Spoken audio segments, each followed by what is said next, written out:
नमस्कार मित्रांनो, आता आपले जे क्वेश्चनची सिरीज राहिलेली आहे ती आहे हिस्ट्री क्वेश्चनची.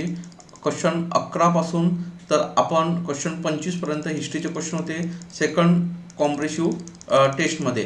त्यातला जो हिस्ट्रीच्या क्वेश्चनचा आपण जर एक हे बघितलं क्वेश्चनचा पॅटर्न, तर एक तुम्हाला सांगायचं म्हणजे काय, तर सगळ्यात महत्त्वाचं काय, तर या ठिकाणी जो आयोगाने आता आपण 2-3 वर्षाचा जर व्यवस्थित हे केला तर भारताचा इतिहास आहे आणि महाराष्ट्राचा इतिहास आहे, यामध्ये काही डायरेक्ट महाराष्ट्रावर सर्वाधिक प्रश्न विचारले असं नाही आहे. त्यांनी काही प्रमाणामध्ये बघा, जर 18चा वगैरे बघितलं तर 10 क्वेश्चन आधुनिक भारतावर विचारले, तर आधुनिक महाराष्ट्रावर 5 क्वेश्चन विचारले. त्याच्यानंतरच्या वर्षाला बघा भारतावर क्वेश्चन त्यांनी 5 विचारले, तर महाराष्ट्रावर डायरेक्ट 10 विचारले. आणि जर तुम्ही त्याच्यानंतरचा क्वेश्चन वगैरे 21चा वगैरे बघितलं प्रश्नपत्रिका, तर 7 प्रश्न भारतावर विचारले, 8 प्रश्न महाराष्ट्र विचारले. त्यामुळे बघा की असं नाही आहे की भारतावर जास्त विचारले महाराष्ट्रावर कमी विचारले, किंवा महाराष्ट्रावर विचारले आणि भारतावर विचारले नाही. तर एक बॅलेन्स त्यांनी कधी इकडे ठेवलं कधी तिकडे ठेवलं इतिहासाच्या बाबतीत.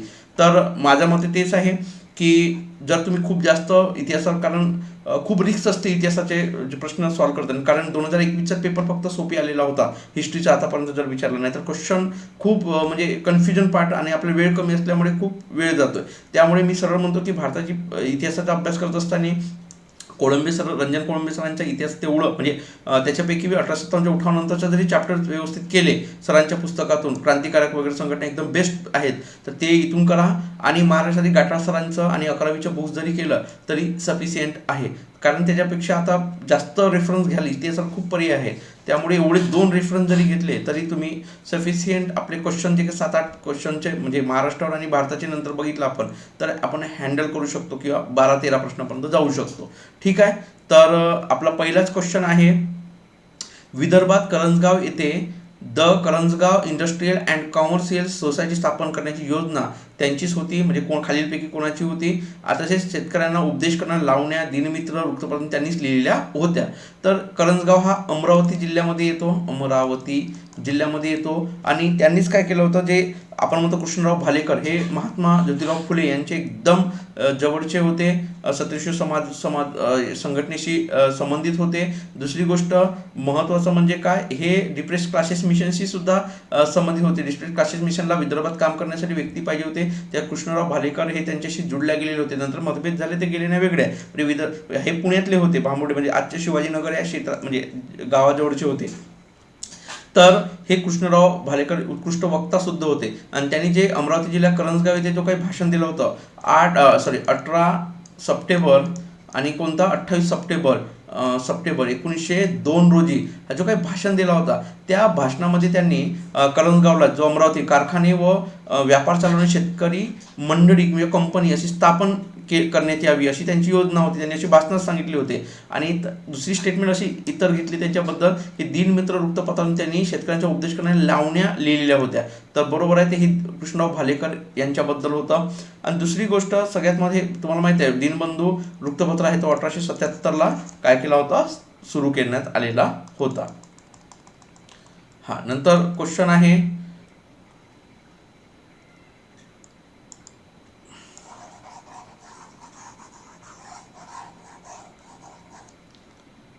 नंतरचा क्वेश्चन आहे 12 नंबर, यांनी डॉक्टर आंबेडकरांना म्हणजे खालीलपैकी ही जी व्यक्ती असेल त्यांनी आंबेडकरांना संयुक्त महाराष्ट्राच्या लढ्याचे नेतृत्व करण्याची विनंती केली होती. त्यानंतर आंबेडकरांनी या व्यक्तींना म्हणजे डॉक्टरांनी या व्यक्तींना काय सांगितलं की माझ्या नेतृत्वाखाली इतर कोणतेही महाराष्ट्र नेते एकत्र येणार नाही, त्यामुळे तुम्ही लढा उभा राहा, मी व माझे अनुयायी तुम्हाला निष्ठेने तुमच्या लढ्याची पाठीमागे राहू असे वचन दिले होते. ते कोणाबद्दल आहे, ते प्रबोधनकार ठाकरे यांच्याबद्दल आहे. ठीक आहे. नंतर बघा क्वेश्चन नंबर 13ला कामगार हितवर्धक सभा, आपला मागच्या वेळेस त्याचा रेफरन्स आलेला आहे आणि या विश्लेषणामध्ये या क्वेश्चनमध्येच त्याचं पूर्ण विश्लेषण आलेलं आहे. ठीक आहे. मागे पण विश्लेषण मी केलेलं आहे. तर या कामगार हितवर्धक सभा जी आहे 1910ला स्थापन झालेली होती, ती भिवाजी नरे यांनी स्थापन केलेली होती. आणि ही यांनी मुख्य म्हणजे जे समुपदेशन करण्यासाठी किंवा मालक मजूर यांचे तंटे सोडवण्यासाठी या संघटनेची स्थापना केली होती. आणि या संघटनेच्या माध्यमातून कामगार समाचार हे साप्ताहिक आठवड्याला चालणारे एक वृत्तपत्र म्हणजे चालू केलेले होते. तर त्यामुळे हे कामगार याच्याबद्दल काय आहे, योग्य स्टेटमेंट आहे. वरील काय आहे, सर्व बरोबर आहे. बरोबर आहे. ठीक आहे. नंतरचा क्वेश्चन आहे 14वा क्वेश्चन. खालील विवरणावरून व्यक्ती ओळखा. हे बघा, याच्याबद्दल दोन बाबत आपण काय कन्फ्युजन होऊ शकतो. राजश्री शाहू महाराजांबद्दल आणि सयाजीराव गायकवाड. सयाजीराव गायकवाड म्हणजे शाहू महाराज आपले कोल्हापूर संस्थानाचे होते आणि आपले सयाजीराव गायकवाड त्यावेळेस बॉम्बे प्रांतामधले कोणता बडोदा संस्थान होता, बडोदा संस्थान. ठीक आहे. आता बघा या ठिकाणी काय बरोबर की दोनमध्येच पर्याय काय होते की इथं सरळ डॉक्टर बाबासाहेब आंबेडकर म्हणजे बी आर आंबेडकर शिष्यवृत्ती देणे हे दोघांनी दिले होते. राजश्री शाहू महाराज आणि सयाजीराव गायकवाड यांनी दिलेले होते. त्यामुळे साहजिकच महात्मा फुले का बरं येऊ शकत नाही या ठिकाणी. तर डॉक्टर बी आर आंबेडकर यांचा जो काही जन्म झाला आहे महात्मा फुलेंच्या मृत्यूनंतर झालेला आहे जन्म, आणि त्याच्या एज्युकेशनचा जो काही प्रश्न आला त्यांच्या मृत्यूनंतरच घडलेला आहे. त्यामुळे हा पर्याय येऊ शकत नाही. आणि शिष्यवृत्तीचा प्रश्न आला त्यामुळे हे दोनच व्यक्ती आपल्याला माहिती आहे शिष्यवृत्ती दिलेली होती. ठीक आहे. आणि तुम्हाला माहिती आहे सयाजीराव गायकवाडांच्या संस्थानामध्ये सचिवालय आहेत त्यांच्या यांनीच काम केलेलं होतं. कोणी? डॉक्टर बी आर आंबेडकरांनी केलेलं होते. आणि त्यांना महिन्याला जी शिष्यवृत्ती दिली होती ती किती होती? 50 रुपये सयाजीराव त्या काळातली बरं तर देण्यात आलेली होती. दरमहा म्हणजे दर महिन्याला 50 रुपये शिष्यवृत्ती मंजूर केलेली होती. तर हे बघा औद्योगिक कला शिक्षणाची कला भुवन संस्था. आता बघा याच्यामध्ये दोन मध्ये कन्फ्युजन झाला कारण खाली जसे तसे वाटतात जवळ. तर कला भुवन संस्था जी आहे ती सयाजीराव गायकवाड यांनी स्थापन केलेली आहे. ठीक आहे. सक्तीच्या प्राथमिक शिक्षणाची योजना त्यांनी राज्यभर सुरू केली होती. म्हणजे त्यांनी 1892 मध्ये सक्तीचे प्राथमिक शिक्षण सुरू केलेले होते आणि ते परिवर्तनवादी विचाराचे कट्टर समर्थ पुरस्कर्ते होते. आणि त्यांनी डॉक्टर आंबेडकर शिष्यवृत्ती म्हणजे मी तुम्हाला आधीच सांगितलं 50 रुपये दरमहा त्यांना काय दिला होता शिक्षण देऊन इंग्लंड अमेरिकेला पाठवले होते. तर हे कोणाबद्दल आहे?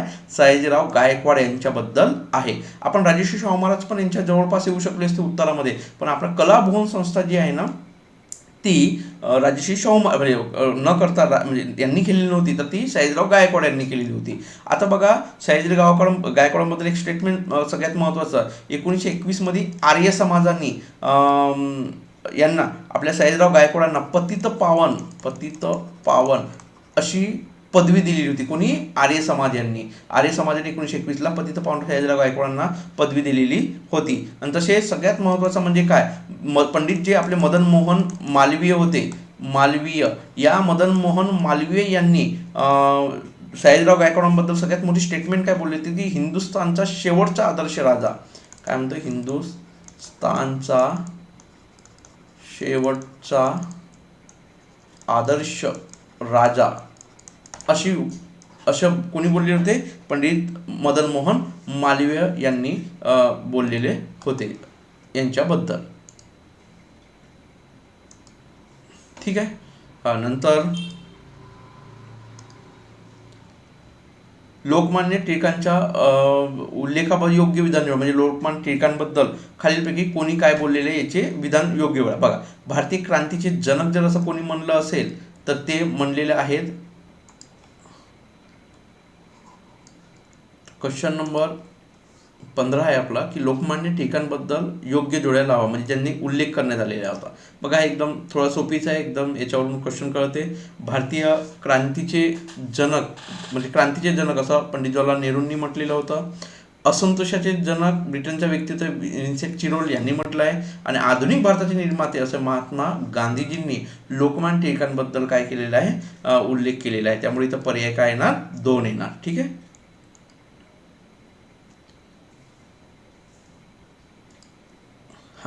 नंतरचा क्वेश्चन आहे 16वा क्वेश्चन. योग्य जोड्या लावा. आता बघा यामध्ये आपण बघितलं योग्य जोड्या किंवा योग्य कथने ओळखा असं आहे. अस्पृश्यांविरोधात जनजागृतीसाठी गोपाळ बाबा वलंगकरांनी सोमवंशीय मित्र हे मासिक सुरू केले. बघा सोमवंशीय मित्र हे मासिक जर कोणी सुरू केले असेल तर शिवराम कांबळे पुण्याचे होते, यांनी सुरू केलेलं होतं. कोणी? शिवराम कांबळे यांनी. हे मासिक नव्हते, हे काय होते? पाक्षिक पण होते. हे मासिक म्हणजे महिन्याला नाही होते तर पाक्षिक 15 दिवसाला 15 वेळेला येणार होते. हे पाक्षिक होते. आणि हे 1908 रोजी कोणी? तर शिवराम कांबळे यांनी सुरू, म्हणजे ते तर अयोग्यच आहे आणि जिथं इथं आहे ते डायरेक्ट आपलं काय होणार, योग्य होणारच नाही. त्यामुळे इथं तुम्हाला बघा सरळ सरळ आपल्याला पर्याय काय होणार, फक्त 2 किंवा 4 याच्यापैकीच आपल्याला आता हे करायचं आहे. आता राहिला प्रश्न काय, तर शिवराम जे कांबळे आहेत यांनी 1908 मध्ये म्हणतोय आपण हे पाक्षिक सुरू केलेलं होतं का, सोमवंशी मित्र.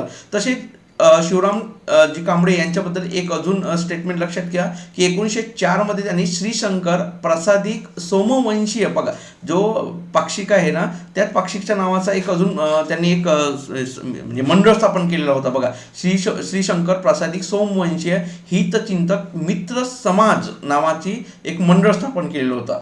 हां ठीक आहे, एवढं त्यांच्याबद्दल लक्षात ठेवा. गोपाळबाबा वलंगकर हे बघा, हे खूप महत्त्वाचे लष्करामध्ये व्यक्ती होते. म्हणजे आपण म्हणतो डॉक्टर बाबासाहेब आंबेडकरांच्या पूर्व जे काही अस्पृश्य निवारणासाठी जे काम केलेलं आहे त्यामध्ये गोपाळबाबा वलंगकर आणि कोण, शिवरामजी कांबळेजी यांचा खूप मोठा योगदान आहे आणि हे स्वतः डॉक्टर बी आर आंबेडकरांनी सुद्धा मान्य केलेलं आहे.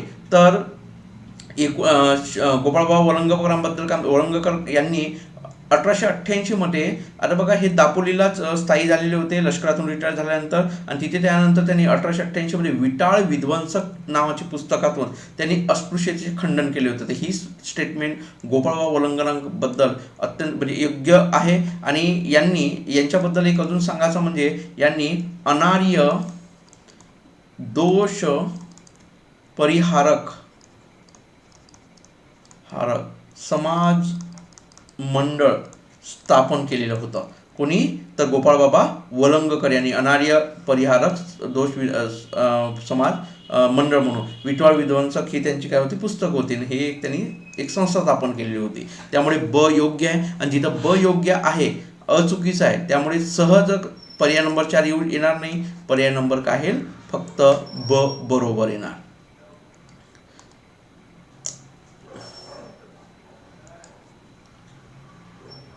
हां नंतरचा क्वेश्चन एकदम सोपी आहे आणि याच्याबद्दल आपण एक मागच्या एका व्हिडिओमध्ये, म्हणजे मी राज्यसेवेच्या व्हिडिओमध्ये याच्याबद्दल एक्सप्लेन केलेलं आहे. बघा 17वा क्वेश्चन काय, गिरणी कामगाराच्या साप्ताहिक सुट्टीसाठी जे काही प्रयत्न चालू असताना गिरणी मालकांनी काय केले, आठवड्यातून डायरेक्ट 2 दिवस सुट्टी देणं बंद केले, म्हणजे सुट्टी देणं चालू केलं, गिरणीला डायरेक्ट 2 दिवस सुट्ट्या. तर हे सुद्धा चुकीचं होतं, कारण शेवटी रोजंदारीवर मजुरीवर काम करणारे मजूर होते, कामगार होते, त्यामुळे त्यांच्या अनेक तर उत्पन्न कमी, त्यांचं वेतन पण कमी असायचं आणि त्यामुळे दीनबंधूमध्ये नारायण मेघाजी लोखंडे यांनी काय केलं, दीनबंधूच्या 1885च्या म्हणजे 11 ऑगस्ट 1885च्या अंकात असं म्हणलं की आमच्या इंग्रज सरकारच्या राज्यात गिरण्यांच्या मालकांची झोटिंगशाही असा अग्रलेख लिहिलेला होता. कोणी लिहिलं होतं, नारायण मेघाजी लोखंडे यांनी लिहिलेलं होतं. हा नंतर बघा आपण जर बघितलं तर परमहंस सभाबद्दल क्वेश्चन आहे.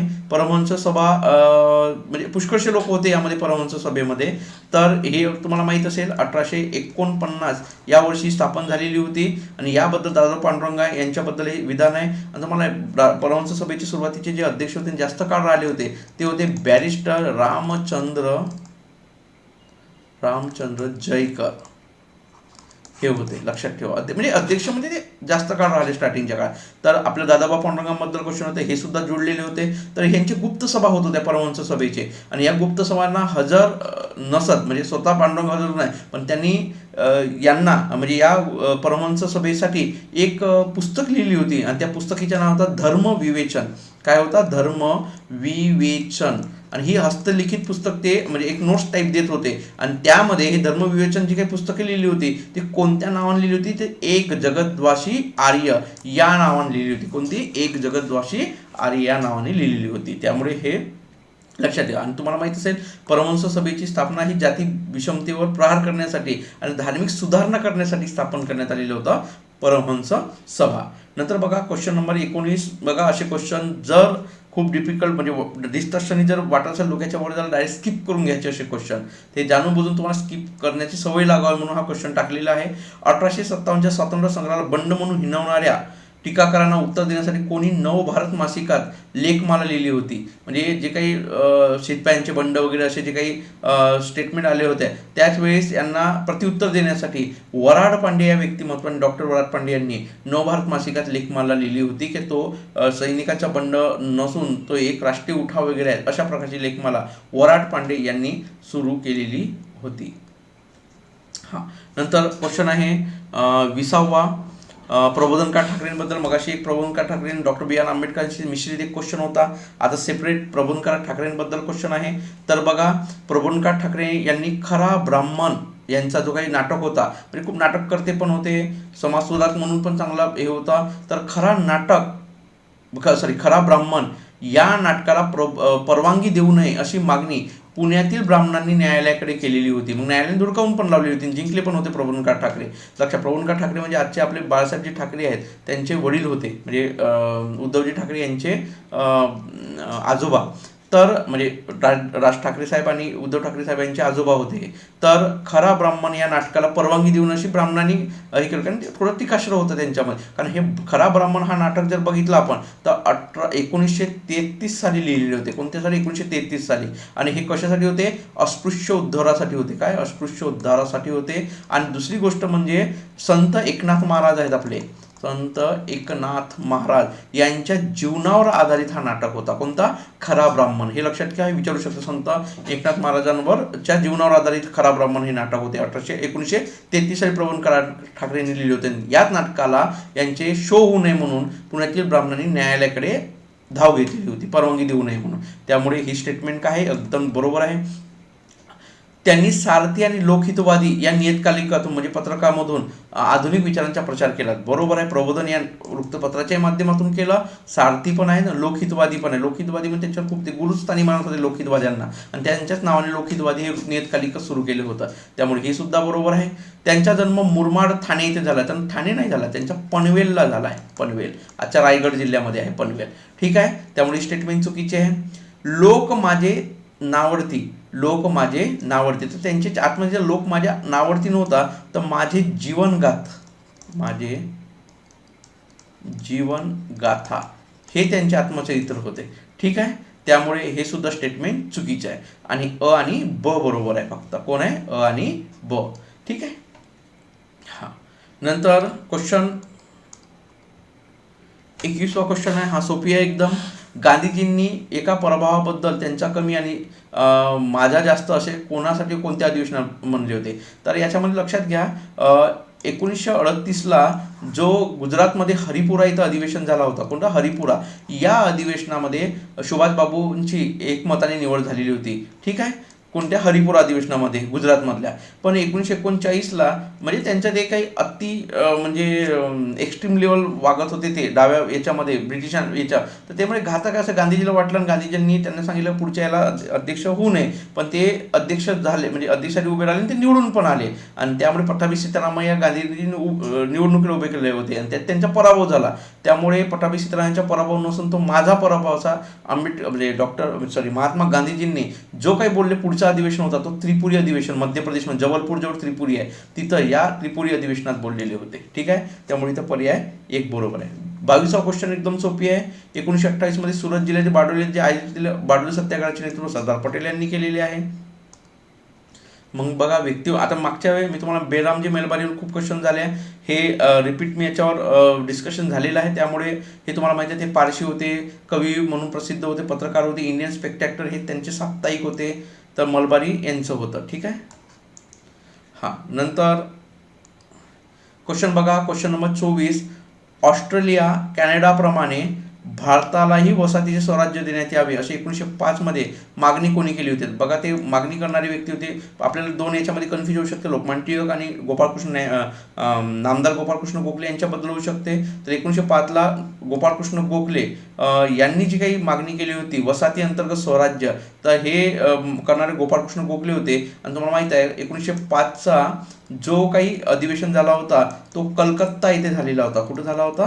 कलकत्ता येथे झालेला होता आणि या कलकत्ता अधिवेशनाचे अध्यक्ष गोपाळकृष्ण गोखले होते. आणि याच वर्षी तुम्हाला माहीत आहे की बंगालची फाळणी झाली होती, त्यामुळे खूप एक्स्ट्रीम लेवल भारतामध्ये खूप तणाव झालेला होता ब्रिटिशांविरोधात. आणि त्यावेळेस त्यांनी कॅनडा आणि ऑस्ट्रेलियाला जे काही ज्याप्रमाणे वसाहतंतर्गत म्हणजे स्वराज्यांत म्हणजे ब्रिटिश स्वराज्यांतर्गत स्वराज्य अशी जी मागणी होती, वसाहती अंतर्गत स्वराज्य म्हणतो आपण, तर ती मागणी गोपाळकृष्ण गोखले यांनी केलेली होती. नंतर बघा क्वेश्चन नंबर 25, लखनौ करारांतर्गत मुस्लिम लीग व राष्ट्रीय काँग्रेस काय म्हणतोय, मुस्लिम लीग व राष्ट्रीय काँग्रेस यांच्या समझोता होऊन तडजोड करण्यात आली. बरोबर आहे, करार अंतर्गत तडजोड करण्यात आली. हा 1916चा लखनौ करार झालेला होता तुम्हाला माहित आहे. आणि याच्यानुसार काँग्रेस आणि मुस्लिम लीग यांच्यामध्ये झालेला होता आणि हा लखनौला अधिवेशन झाला होता. या अधिवेशनाचे अध्यक्ष होते सॉरी एक माझ्या हाताने चुकी झाली, 1905च्या कलकत्ता अधिवेशन नव्हता तर तो कुठं होता, बनारस अधिवेशन, बनारस. आणि 1906चा कलकत्ता अधिवेशन होता आणि 1907चा सुरत अधिवेशन होता. बरोबर आहे. हां, आणि क्वेश्चन नंबर 25 वर येऊ आपण पुन्हा.